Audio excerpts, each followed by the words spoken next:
I've been asked quite a few times to do a Hello Kitty nail tutorial, so I decided to do something which would be much easier than to draw it directly onto your nail. You're going to need a plastic bag for this, and you're probably thinking, what is she going on about? But it's so much easier. Basically, you're going to use any simple plastic bag and put something hard inside so that you've got a surface to work on. Obviously it should be flat. I'm going to be using a white nail varnish. You can use the pen kind or an ordinary white nail polish, but basically you want the shape of with a blob with two little ears on the side. Make sure that this is thick, because if it's too thin, what will happen is when you peel it off later, it will crack, so you have to make sure that this is thick. It's absolutely essential. Next I'm going to be using a black nail varnish pen. Now obviously I'm using a pen because it's so much easier to be accurate. Now when you're doing this, you want to line it on the white, not off the white, because otherwise what will happen is when you peel it off later, it will crack away from the white. You want it to go on the white, just so that it blends into it and makes it so much easier when you peel it off later.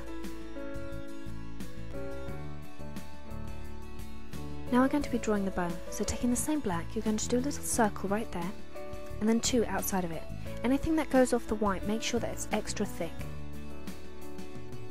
Now I'm going to be using a fuchsia or a pink nail varnish, whichever colour you prefer, and again this is the pen type. So just squeezing out a little bit so that I know it's flowing nicely. I do a little blob in the middle, and then two on the outside.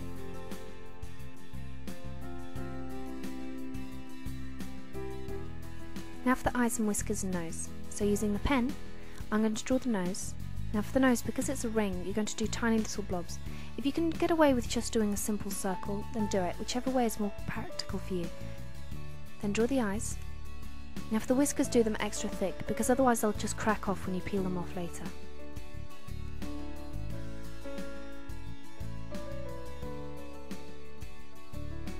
Now I left this overnight because I simply did it before I went to bed and then left it to dry overnight, but you want to leave a minimum of 6 hours so that you're sure that they're really dry when you peel them off. Now when you're peeling them off, you're going to have to be patient. Obviously, like anything, you'll need practice, but if you do it slowly, it should come off perfect the first time. Now you're going to get any kind of clean nail varnish, and you're going to use this as an adhesive. Obviously there are special kind of glues you can get, but there's no point. You can just use a clean nail varnish to press it on, and then afterwards you're going to go over it very quickly with a nail varnish.